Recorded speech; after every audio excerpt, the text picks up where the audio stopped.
R-N.C. Congressman's office describes effort to get Americans, allies out of AfghanistanJean Marie Thrower, a former military officer who stayed behind in Afghanistan as a volunteer, says she is appalled by our administration and how they have disrespected Americans and our allies. Rep. Greg Murphy, R-N.C. is one of many members of Congress involved in the ongoing effort to help get Americans and U.S. allies out of Afghanistan, but in his office, it's a group effort.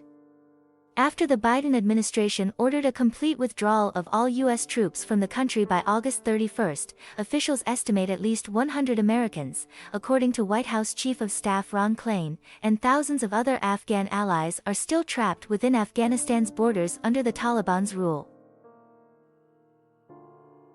Our State Department has been deplorable. Their response, if they do call back, has been utterly deplorable, Murphy said of his office's efforts to help those left in Afghanistan. The department has been overwhelmed with requests for help, and Murphy added that the U.S. no longer has any assets on the ground in Afghanistan. We don't have an embassy there, the congressman, who represents the district with the sixth largest veteran population in the country, said. We did, prior to our full departure, things like Operation Pineapple that use former vets, special ops, those types of individuals to evacuate people.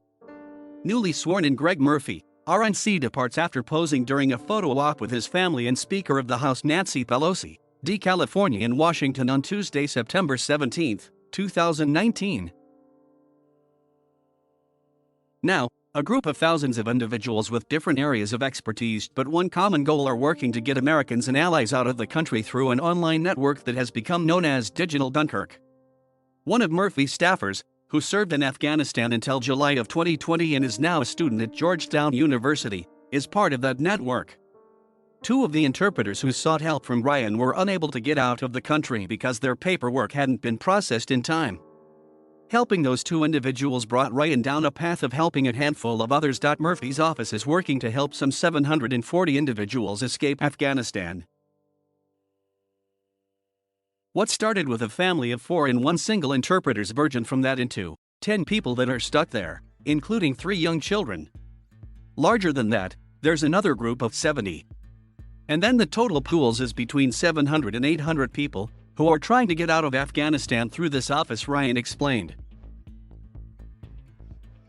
Veterans have been communicating with Afghans on the ground through encrypted messaging apps like Signal and WhatsApp, he said. Internally displaced Afghans from northern provinces, who fled their home due to fighting between the Taliban and Afghan security personnel, take refuge in a public park, Kabul, Afghanistan, Friday, August 13, 2021. I just started taking information from people and tracking it so that if I could make something happen, I could make something happen, which is the ultimate goal of the Digital Dunkirk network, Ryan said. The network is helping to fill in a gap that the U.S. government left when it exited Afghanistan to facilitate the safe passage of Americans and Afghans trapped abroad. Ryan added that there are a number of moving parts that require different skill sets, which is what makes the Digital Dunkirk network so unique.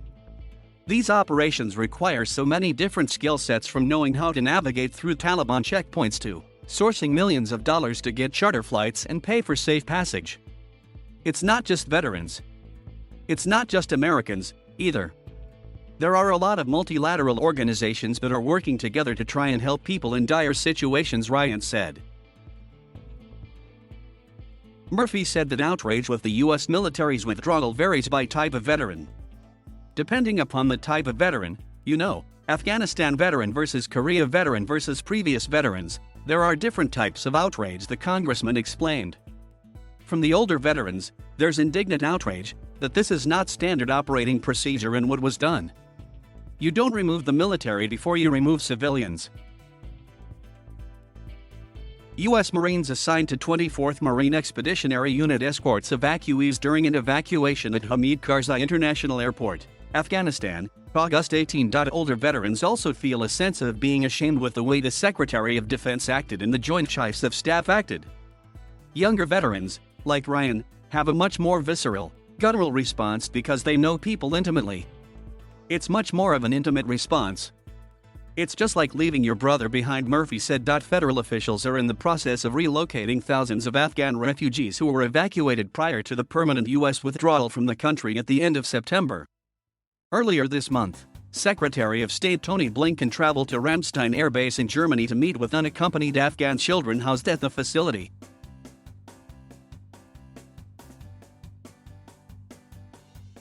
Thank you for watching. Please subscribe